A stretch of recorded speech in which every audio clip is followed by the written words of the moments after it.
நம்முடைய தாய் தந்தையாகி கடவுளால் நம் ஆண்டவர் இயேசு கிறிஸ்துவினால் நம் அனைவருக்கும் கருணும் அமைதியும் உண்டாயிருப்பதாக. ஆகவே கண்களை கூடிய ஆண்டவரை நோக்கி வேண்டிக் கொள்வோம்.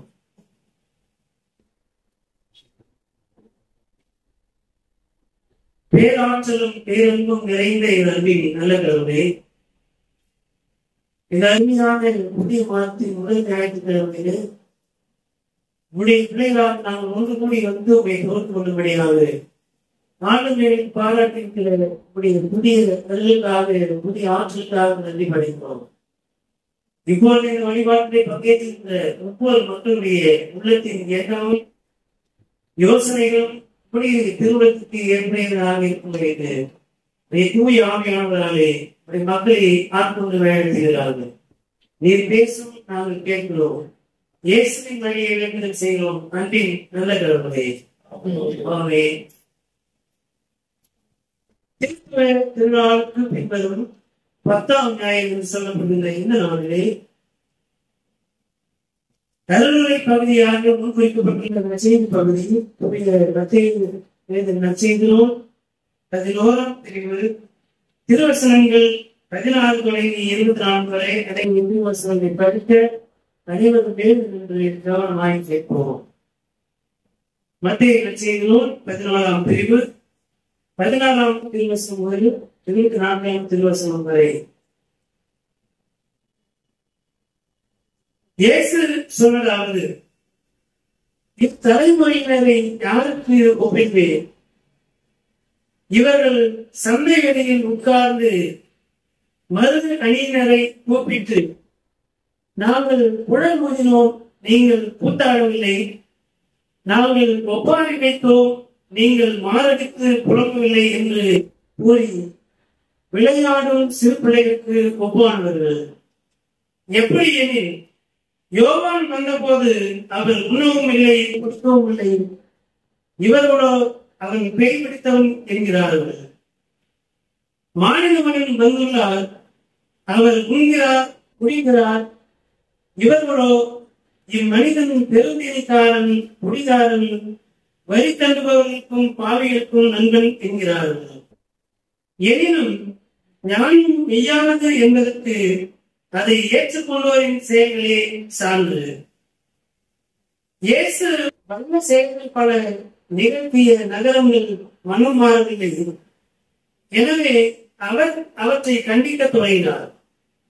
பொரசின் நகரே ஐயோ உனக்கு கேடு, பெத்சாயிதா நகரே ஐயோ உனக்கு கேடு. ஏனெனில் உங்களிடம் செய்யப்பட்ட வல்ல செயல்கள் தீர் சீதோன் நகரங்களில் செய்யப்பட்டிருந்தால் அங்குள்ள மக்கள் முன்பே சாக்கு உடை ஊற்றி சமயம் பூசி மனமை மாறியிருப்பர். தீர்ப்பு நாளில் தீர்க்கும் சீதோனுக்கும் கிடைக்கும் தண்டனையை விட உங்களுக்கு கிடைக்கும் தண்டனை கடினமாகவே இருக்கும் என நான் உங்களுக்கு சொல்கிறேன். கப்பர்நாகுமே, நீ வானிலாக நிறுத்தப்படுவாயோ இல்லை வாதாடும் வரை தாழ்த்தப்படுவாய். ஏனெனில் உன்னிடம் செய்யப்பட்ட வல்ல செயல்கள் சோதோமில் செய்யப்பட்டிருந்தால் அது இன்று வரை நிலைத்திருக்குமே. தீர்ப்பு நாளில் சோதோமுக்கு கிடைக்கும் தண்டனை விட உனக்கு கிடைக்கும் தண்டனை கடினமாகவே இருக்கும் என நான் உங்களுக்கு சொல்கிறேன் என்றார் என்பவர்களே.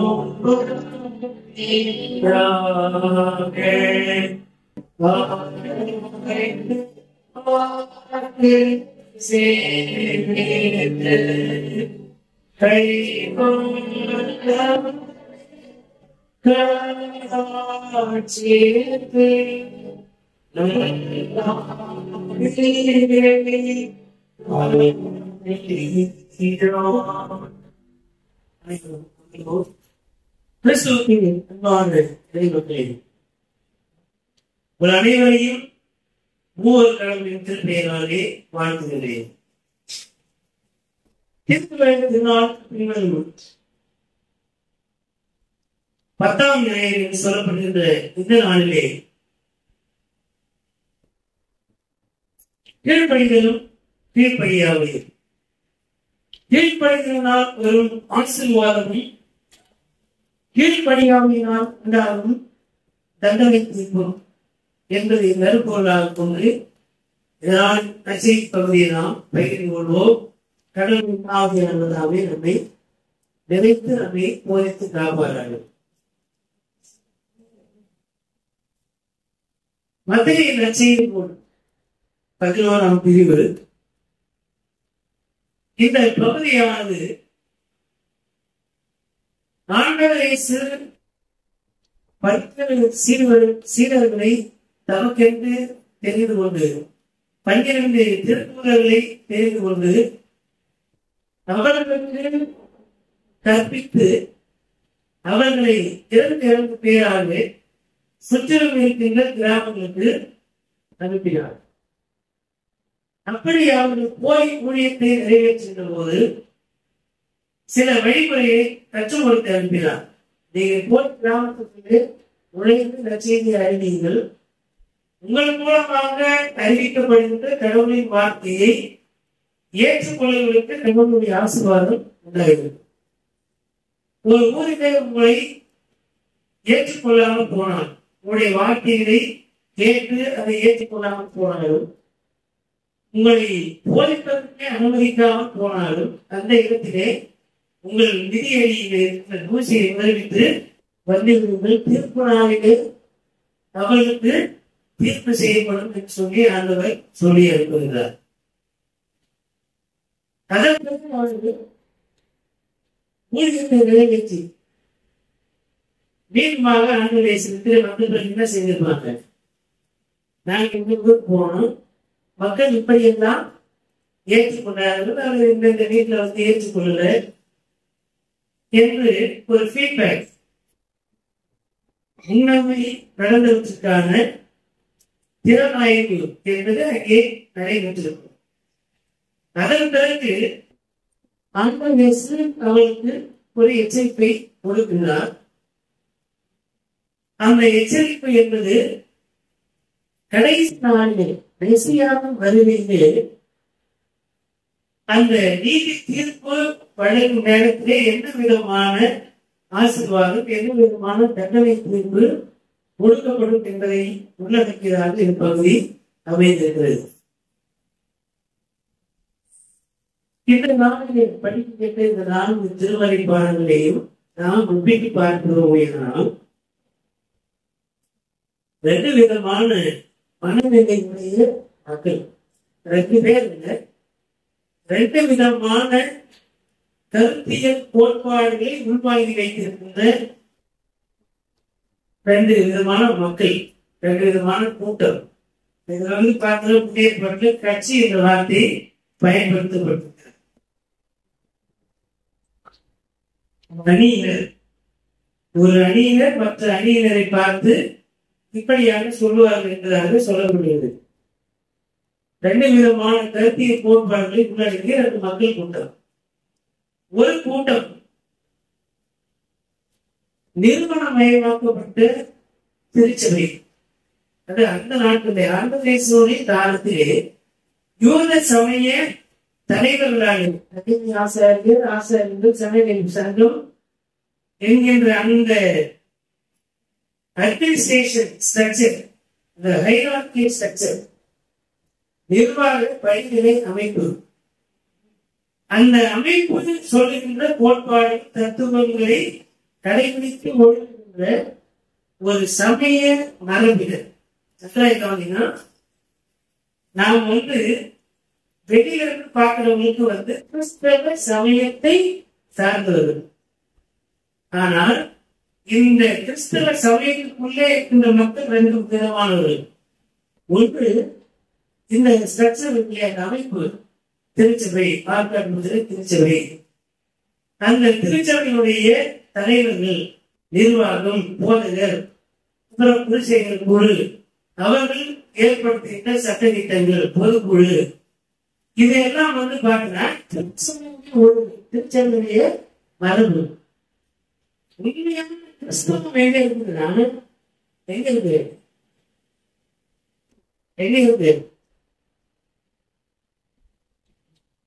சும்மா இதான் சொல்லுங்க. உண்மையான கிறிஸ்தவம் எங்க இருக்கு? அது பிராக்டிஸ். அந்த பிராக்டிஸ்க்கு ஒரு ஒழுங்கு இருக்கு இல்லையா?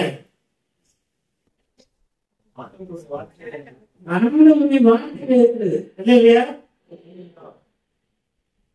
உண்மையான கிறிஸ்தவம் எங்கே இருக்கிறது என்றால் கடவுளுடைய வார்த்தையிலும் கிறிஸ்தவம் தான் இருக்குது. நாம் என்ன செய்து கொண்டிருக்கிறோம்? நிறுவனத்துக்கு உண்மையாக முயற்சிக்கிறோமே தவிர கடவுளுக்கும் கடவுளுடைய வார்த்தைக்கும் கிறிஸ்துவுக்கும் உண்மையாக இருப்பதற்கு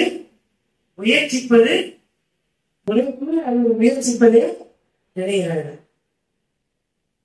ஐயா என்ன சொல்றாரு அதை கேட்டுக்கிறேன் என்று சொல்லி நான் எதை சொன்னாலும் கேட்டுக்கிறேன். என்ன சாட்டிஸ்ஃபை பண்றதுக்காக, என்னை திருப்திப்படுத்துவதற்காக நான் சொல்றதெல்லாம் வேணும் நினைச்சு நீங்கள் கடைபிடித்தால் நீங்கள் நிறுவனமயமாக்கப்பட்ட திருச்சபையுடைய விசுவாசிகள்.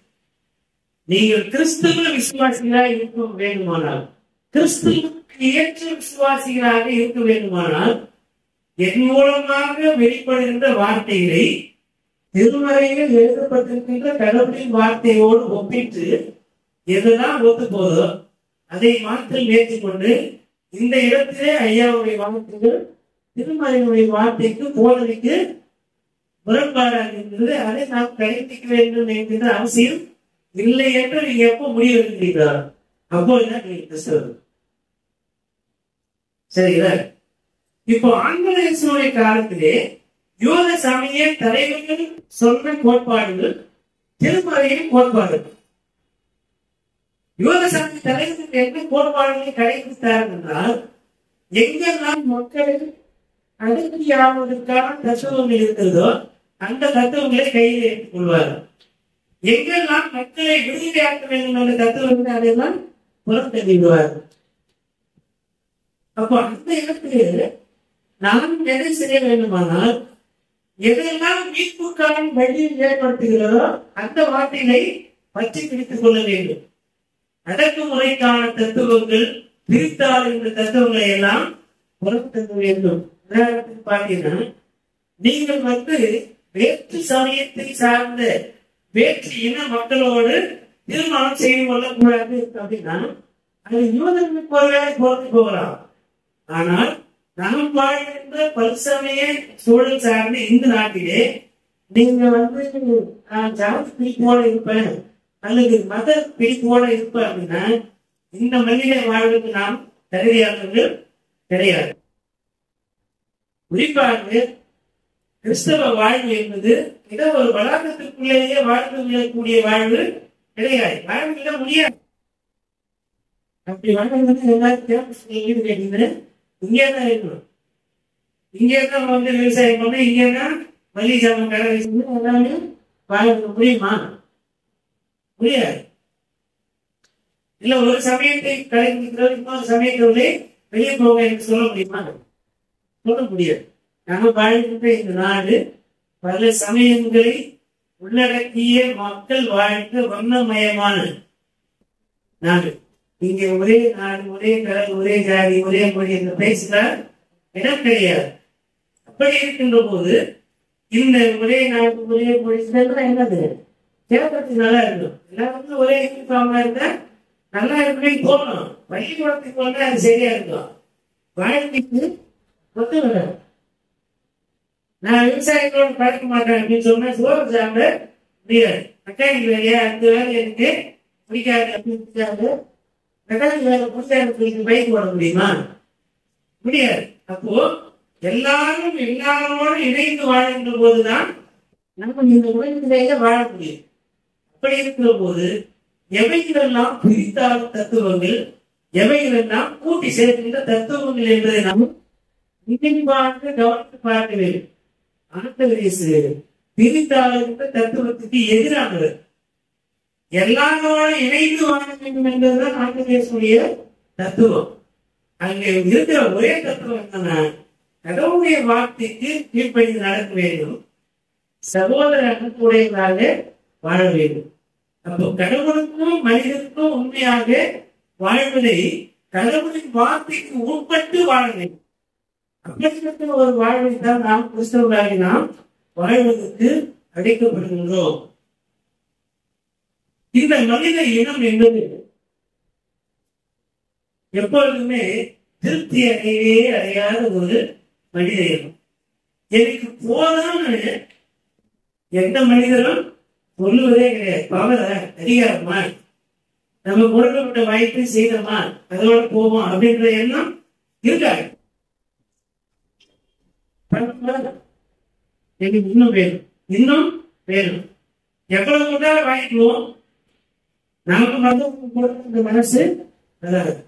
அப்படி இருந்தால் அதுவும் அந்த இடத்துல நாம இந்த மனித நிறைவோடு இல்லை. கொள்ளாத வாழ்வு என்பது கிறிஸ்துவுக்கு எதிரான வாழ்வு. ஆண்டவர் அருகின்ற ஆசீர்வாதத்தை நாம் பயன்படுத்திக் கொண்டு மக்களுக்கு அதை பயன்படுத்துகின்ற விதமாக பணமா பதவியா எதுவாக இருக்கட்டும் அதை மற்றவர்களுக்காக நாம் பயன்படுத்துகின்ற போது அங்கே கடவுள் மகிமை அடைகிறார். நிர்வாகத்தின் திருச்சபை அல்லது ஒரு சமயம் அடுத்த சடங்குகள் இருக்குது, தேவையில்லையா அப்படின்னா சடங்குகளை அடையாளங்களை பற்றி கொண்டு கடவுளை மாற்றி விட்டு விடுவோம். ஏனால் நாம் கடவுளுடைய பிள்ளைகள் என்கிற உண்மையை எழுந்து போவோம். கடவுளுடைய பிள்ளைகளாக இருக்கவே முடியாது. இந்த திருப்தி செய்ய முடியாத இந்த தலைமுறை என்பது ஏதோ ஒரு குறிப்பிட்டவரை சார்ந்தது கிடையாது. நாம் எல்லாருமே அதுக்குள்ள இருக்கிறோம். எனக்கு சில விஷயங்களை நான் என்ன பண்ணுவேன், நமக்கு திருப்தி இருக்கிற சில விஷயங்களை திருப்தி செய்கிறார். பொதுவாக மனிதர்கள் திருப்தி செய்ய முடியாத மக்களாக இருக்கிறார்கள் என்பதை ஆங்கிலேயசு எப்படி சொல்கிறார் என்றால், ரெண்டு விதமான கூட்டம். ஒருத்தர் என்ன பண்றாங்க, யோவான் வந்து என்ன பண்ணாரு, யோவான் பிறந்த பிறகு தாய்ப்பால் மறந்த பிறகு அவர் என்ன பண்றாரு, மனோதகமான இடத்துக்கு போயிட்டார். காட்டுல தான் இருப்பார், அதிகப்படியான நேரம் காட்டில் இருப்பார். அவர் ஒரு நம்ம நாட்டினுடைய முறை என்று சொன்னா அது ஒரு சைவ பிரிய அப்படி சொல்ல முடியுமா? இல்லை, அவர் சைவ பிரிய கிடையாது. வெட்டுக்கிளியும் காட்டு தேனும் சாப்பிட்டு உயிர் வாழ்ந்த ஒரு மனிதர் யோவான். மனிதர்களோடு அதிகமாக அதை தனித்தனியா போயிட்டு என் மாமன் மச்சான் சொல்லிக்கிறாங்க. அந்த மாதிரி உறவு கொண்டாடி கொண்டு ஏதோ ஒரு குறிப்பிட்ட இடத்திலே தன்னை சுருக்கிக் கொண்டிருக்கின்ற மனிதராக வாழவில்லை. நாட்டில் இருப்பாரு, கடவுளுடைய வார்த்தையை பெற்றுக் கொள்வார். இந்த மனிதர்கள் மனம் திரும்ப வேண்டும் என்பதற்காக ஊருக்குள்ளே வந்து மனம் திரும்புவதின் செய்தியை அறிவிப்பார். இறையரசு வந்துவிட்டது, மனம் திரும்புவதில் இறையரசு உங்களை அழைக்கப்படுத்திக் கொள்ளுங்கள் என்கின்ற செய்தியை அறிவிக்கின்ற வாண்டரிங் ப்ராஃபெட், அழைத்து தெரிகின்ற ஒரு தீர்க்கதரிசியாக யோவான் வாழ்ந்தார். ஆனா ஊருக்குள்ள இருக்கிற சமய தலைவர்கள் என்ன சொல்லி விட்டுறாங்க மக்களுக்கு, அவங்க பைத்தியர் பேசினாலே என்ன அவன் பேரு பைத்தியர், உனக்கு பழகி தெரியாது. எங்கேயோ ஒரு ஆட்டம் ஒட்டிக்கின்னு வந்து ஏதாவது சலுகை அனுபவிச்சுட்டு பழகத்தை வசதியாக போறது விட்டு எப்ப பார்த்தாலும் நீ நியாயம் பேசி நடப்பா ஒண்ணுதுங்க நன்மை உனக்கும் பிரயோஜனம் நன்மை போறவங்க பிரயோஜனம் இல்லை அப்படின்னு நினைக்கிற கூட்டம் தான் தெரியுது. பதவி கொடுத்தா பணம் கொடுத்தா அவர் வந்து நல்ல தலைவர், நியாயத்தை கழித்து உழைத்தால் அவர் நல்ல போராட்டம் கிடையாது, நல்ல தலைவர்லாம் கிடையாது. கடவுளுடைய சொன்னா நல்ல ஊழியக்காரர். நீங்க தப்ப செய்யாத சொல்லிட்டு அவங்க இனிமே போகவே கூடாது அப்படின்னு என்ன பத்தி தெரியும். அவங்க என்ன வந்து மனு தெரிஞ்சுக்கலாம், இந்த மாதிரிலாம் பேசிக்கிறாங்க பயிர்கிறாங்க அப்படின்னு சொல்லிட்டு போகின்ற மக்களாக தான் பெரும்பாலும் தான் இருக்கின்றோம். இப்போ அன்றைய யூத சமய தலைவர்கள் யோவானை மக்கள் ஏற்றுக்கொண்டால் நம்ம குழம்பு கேட்போம், வருமானம் இல்லாம போயிடும். பாவம் செஞ்சுனா அந்த பாவம் மதிப்புக்காக யாருக்கு தான் வரணும், நீ காசை கொடுக்கணும், நான் சீக்கிரம் கொடுப்பேன், உங்களுடைய பாவம் வந்து அதிகப்படுது அப்படின்னு சொல்லி எனக்கு வருமானம். அப்படிப்பட்ட சூழல்ல யோவான் சமய தலைவர்களுடைய பார்வையிலே பைத்தியம். சரி, அப்புறம் அவங்க சொன்னாங்கன்னா இயேசுநாதர் மக்களோட மக்களாக இருந்தார்.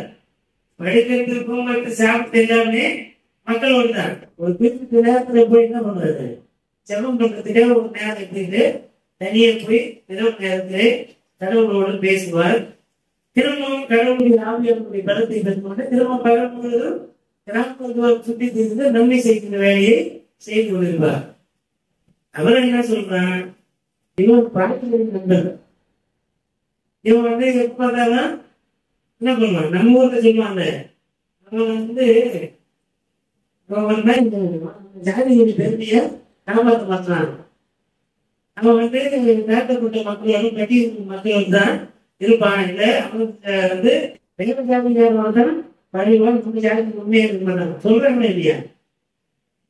எல்லா சாதி மக்களோடு பழகிறவனை இந்த ஜாதி என்னதான் சொல்லுவான், பைக்கிறவன் சொல்லுவான்.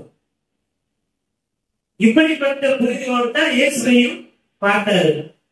இதில் வந்து பாவிகளோடும் அநேகாரங்களோடும் உணவருந்தார்கள் என்று சொல்லி இயேசுவை வந்து முறை சொன்னார்கள்.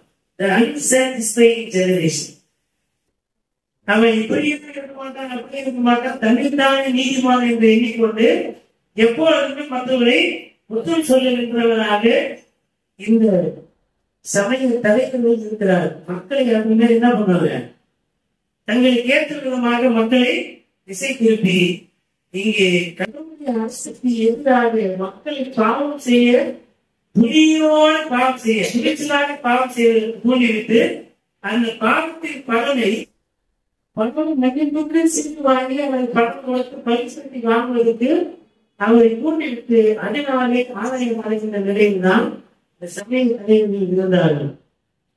அப்படிப்பட்ட சமய தலைவர்களை பின்பற்றுகின்ற மக்களுக்கு ஆண்டவரே சொல்றது,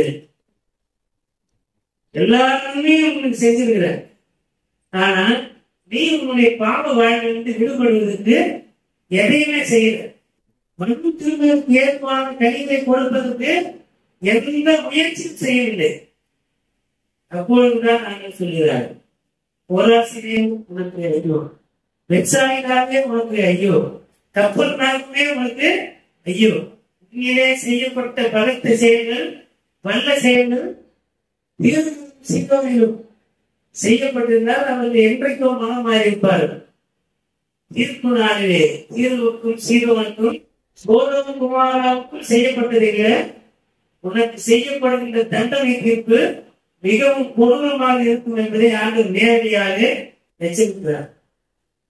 தண்டிச்சு இப்பவும் உனக்கு வாய்ப்பு கொடுக்கிறேன், காலத்தின் அருமையை அறிந்து வாழாவில் தண்ணீர் விடுவாய். எனக்கு கொடுக்கப்பட்டிருக்கிற இந்த அனுக்கிரக காலத்தை பயன்படுத்திக் கொண்டால் நீ மனம் திரும்பி கடவுளுடைய பிள்ளைகள் என்கின்ற உரிமையோடு கடவுளின் மகிமையிலே பங்கேற்கின்ற உரிமையை நீயே சுதந்திரமாக்கிக் கொள்ளும். இல்லாவிட்டால் சோதம் குமாரா கீழே தழுதால் அழிக்கப்பட்டது போனது போல அதை விட மக்களுக்கு உங்களுடைய அழிவு அதிகமாக இருக்கும் என்று ஆண்டவர் எச்சரிக்கின்றார். தேவையானது நாம் வாழ்விலே, இந்த வாழ்விலே நம்முடைய முன்னுரிமை எது? 2 ஆப்ஷன் இருக்கும், 10 ஆப்ஷன் கூட இருக்கும். நாம் எதை தெரிந்து கொள்கிறோம்? யாரை பின்பற்றுகிறோம்? கிறிஸ்துவை பின்பற்றுகிறோமா அல்லது கிறிஸ்தவர் என்று சொல்லிக் கொண்டு அதிகாரத்தில் இருக்கின்ற மனிதனுடைய வார்த்தைக்கு கீழ்ப்படிந்து கிறிஸ்துவை புறத்தருகின்ற மக்களாக இருக்கிறோமா? கடவுளுடைய வார்த்தைக்கு முக்கியத்துவம் கொடுக்கிறோமா அல்லது மனிதர்கள் சொல்கின்ற வார்த்தைக்கு முக்கியத்துவம் கொடுக்கிறோமா?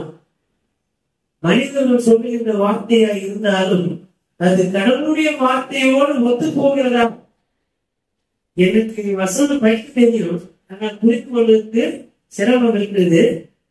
ஐயா சொல்லுகிற விளக்கம் கடவுளுடைய வார்த்தையை புரிந்து கொள்வதற்கு உதவியா இருக்குதான் ஐயாவுடைய வார்த்தையை ஏற்றுகிறார். கடவுளுடைய வார்த்தையை புறத்தறிவிட்டு அது எழுதிட்டுதான் வரலை அப்படின்னு சொல்லிட்டு நான் சொல்றது கேளு அப்படின்னு சொல்றேன். ஆனால் அப்போ என்னுடைய வார்த்தைக்கு நீங்க கீழ்படினால் அது என்னுடைய சாபம், உங்களுக்கு தான் சாபம். தண்டனை கீழ்ப்பதுதான் கொண்டு வரும். நான் சொல்லுகின்ற வார்த்தைகள் கடவுளுடைய வார்த்தையுடைய வல்லமையை மக்களுக்கு கொண்டு சேர்க்க வேண்டும். இந்த வார்த்தையால் வருகின்ற மகிழ்ச்சி நிறைந்த வாழ்வை மக்கள் பெற்றுக் கொள்வதற்கு ஏதுவாக நான் அதை கற்பிக்க வேண்டும். அப்போ வார்த்தையுடைய வல்லமையை முதல் செய்தி என்னவென்றால் மனம் மாற வேண்டும். மனிதனுடைய உள்ளத்தை மனிதரை திருப்தி செய்வதற்காக நாம் முயற்சிக்கின்ற மனிதர்களாக இராமல், முதலாவது கடவுளை நாம் கருப்படுத்துகின்ற, கடவுளுடைய வார்த்தையை நாம் மகிமைப்படுத்துகின்ற மக்களாக இருப்பதற்கு அழைக்கப்படுகின்றோம். நாம் பாவிகளோடு இருக்கிறோமா நீதிமன்றங்களோடு இருக்கிறோமா என்பது. பாவிகளோடு இருக்கின்ற போது என்ன செய்கிறோம், நீதிமன்றங்களோடு இருக்கின்ற போது என்ன செய்கிறோம்? நாம் எப்போது நீதிமன்றங்கள் ஆகக்கூடும்? நீதிமானாக முடியும். என்னுடைய செயல்கள் நீதிமானாகிடுமா? நான் ஒரு வியாபாரம் செய்யறேன், என்ன பண்றேன், இப்ப கடை வச்சுக்கிறேன், என்ன பண்றேன், கடையில சரியா வியாபாரத்தை அவ்வளவு நல்லா வியாபாரம் ஆகணும் தேவை பண்ணீங்க அப்படின்னு ஐந்து என்ன பண்றது? நான் உங்களை 1000 கணக்கு ஆசிரியப்பேன். ஆமா, கடவுள் வார்த்தையும் கொடுத்துக்கிட்டார். அங்க போய் கலந்தராசு வச்சுக்கிட்டு கமிஷன் அடிச்சிருந்தோம்னா வருமானம் நிறைய இருக்கும். அதுல இருந்து நீங்க 5 காரியத்தை கொடுப்பீங்க. அது ஆசீர்வாதமா இருக்குமா? இல்ல, அது சாபத்தை தான் கொண்டு வரும். விமானத்தினுடைய ஆலோசனைப்படி நடவாமலும், பாவியில் நிற்கின்ற வழியில் நடவாமலும், பரியாசக்கார இடத்தில் உட்காராமல் இருந்து ஆண்டவருடைய வசனத்தில் ஆண்டவருடைய வேதத்தில் நாம் இரவும் பகல் தியாகமாய் இருக்கின்ற மனிதனாக இருப்பதற்கு அழைக்கப்படுகிறோம். கடவுளுடைய வார்த்தைக்கு மாத்திரமே முன்னுரிமை அளித்து கடவுளை மாத்திரமே மகிமைப்படுத்துகின்ற கிறிஸ்துவின் சாயலை உடைய மக்களாக இருப்பதற்கு நாம் அழைக்கப்படுகிறோம்.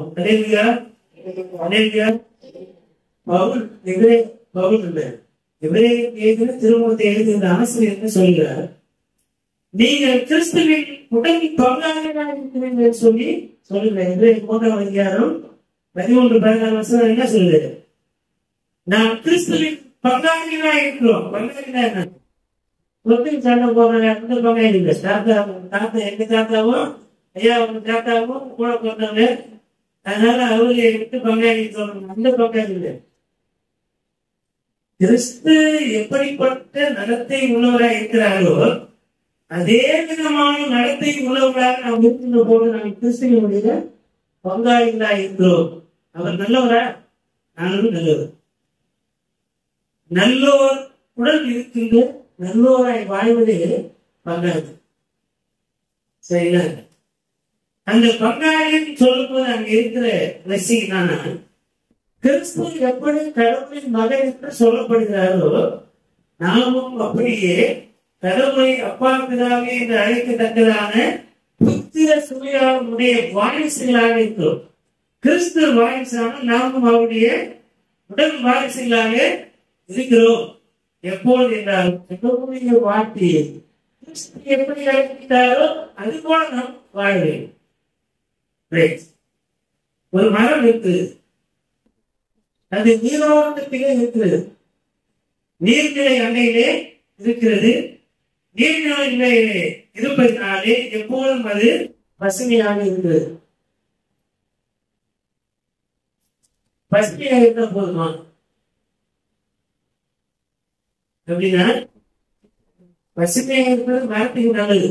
ஏன்னா ஒரு மரம் பசுமையாக இருந்தா சொல்லுவாங்க, மரம் என்ன மரம்? நீளமா இருக்குது. ஆனால் கை வழக்கங்கள் வராமல் இருந்தால்தான் அது மற்றவர்களுக்கு பயன். அப்ப நாம் எப்படி இருக்கணும்னா கடவுளுடைய வார்த்தையை படித்து சிந்தித்து ஜெபம் செய்வதன் வழியாக இறைவனின் செய்வதன் வழியாக ஆண்டவரோடு இருப்பது நமக்கு நல்லது. நான் மட்டும் ரட்சிக்கப்பட்டா போதுமா? நான் கற்றிருக்கின்ற கடவுளுடைய வார்த்தைகளை, நான் பெற்றிருக்கின்ற கடவுளின் ஆசீர்வாதங்களை மற்றவர்களோடு பகிர்ந்து வாழ்வதின் வழியாக கல்விதரும் வாழ்வை நாம் வாழ்வதற்கு அழைக்கப்படுகிறோம். மற்றவருக்கு பயனுள்ளதான வாழ்வு சுய நீதியும் சுயநலமும் நிறைந்த வாழ்வாக இருக்கிறது. ஆண்டவர் இயேசு நேர்மையானதோடு இருந்த ஆண்டவர் இயேசுக்கு என்ன பேர் தெரியுமா? அவரும் நேர்மையானது அப்படின்னு மெயினா சொல்லுவோம். நல்லவரோடு இருப்பது பெரிய விஷயமே கிடையாது. நல்லவர் கெட்டவரோடு இருந்து நல்லவராக இருக்கிறது இல்லை, அதுதான் மிகப்பெரிய விஷயம். பாவத்தோடு இருப்பது தேவையில்லை, நம்ம பாவம் செய்தால்தான் தவறு. பாவத்தோடு இருந்து அவரை பாவத்திற்கான ஆலோசனைகளை கொடுக்கின்ற ஒரு நல்ல நண்பராக இருப்போமே ஆனால் அது கடவுளை பார்வையிலே மதிப்புடையதாக இருக்கிறது. இந்த சமய அதிகாரத்தில் இருக்கிறவர்கள் நேர்மையாக இருந்தால் பேய் பிடித்தவன் என்றும் பிசாசு பிடித்தவன் என்றும் சொல்லுவார்கள், படிக்க தெரியாதவன் என்று சொல்லுவார்கள்.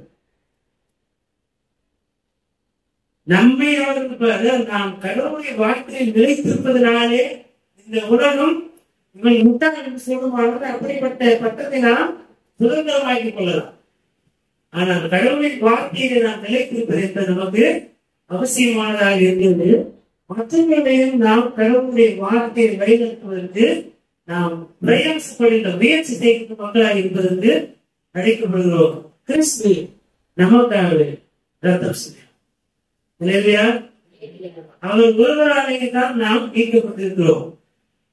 இந்த உலகம் நம்மை பாவி சொல்கிறதா? அன்றவர்கள் நான் பாவிகிறார். என்னுடைய பாவங்களை நான் அறிக்கை செய்கிறேன், இதோடு நான் விட்டு விடுகிறேன். உன் வழியாக நான் பிள்ளை என்றும் உம்முடைய பங்காளி என்றும் அழைக்கப்படுவதற்கான வாழ்க்கையாக என்னை பயன்படுத்தும் என்று ஆண்டவருக்கு முறையில் செய்கின்ற மக்களாக இருந்தது. இந்த உலகத்தின் போக்கினை வாழ்கின்ற மக்களாக இராமல் கடவுளுடைய வார்த்தையை பற்றி கொண்டு கடவுளுடைய வார்த்தையை நிலைத்திருந்து கடவுளின் வார்த்தைக்கு நேராக மற்றவர்களையும் வழிநடத்துகின்ற மக்களாக இருப்பதற்கு நம்மை நாம் ஊக்குவிப்பதற்கு இந்த நாளிலே அழைக்கப்படுகிறோம். கடவுளுடைய வார்த்தைக்கு கீழ்ப்படிவோமே ஆனால் கடவுள் நம்மை ஆசீர்வதிப்பார். கடவுளுடைய ஆசீர்வாதம் நம்மே வந்து தன்னும் தலைமுறையாக ஆண்டவர் ஆசீர்வதிப்பார். 1000 தலைமுறை மட்டும் நம்மை ஆசீர்வதிக்கின்ற கடவுளாக இருக்கிறார். நாமும் பாவம் செய்வது நம்முடைய பிள்ளைகளுக்கு பாவத்தை கற்றுக் கொடுத்து பிள்ளைகளை நேர்படுத்தாமல் இந்த அடிமையாக இந்த சமூகத்தை சீர்கழிக்கின்ற மக்களாக இருப்போமே ஆனால் 3ஆம் 4ஆம் தலைமுறை மட்டும் நம்மை நீதி விசாரணை செய்கின்ற கடவுளாக இருக்கிறார். அது அர்த்தம் தான். அதுக்கு மேல நம்ம சரி இருக்காது.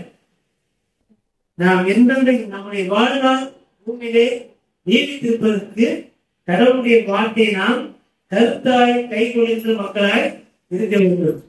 நாம் கிறிஸ்துவை போலவே இருக்க வேண்டுமானால் ஒரு நீர்நிலையிலே நாட்டப்பட்ட மரம் எப்படி பசுமையாயிருந்து கனி கொடுத்து தாங்கி வாழ்ந்து இந்த சமூகத்தையும் வாழ்கிறதோ அப்படி நாம் கிறிஸ்துவிலே நாட்டப்பட்ட மக்களாக இருக்கின்ற போது நமக்கு அது ஆசீர்வாதம், நம்முடைய மற்றவர்களுக்கும் வந்து ஆசீர்வாதம்.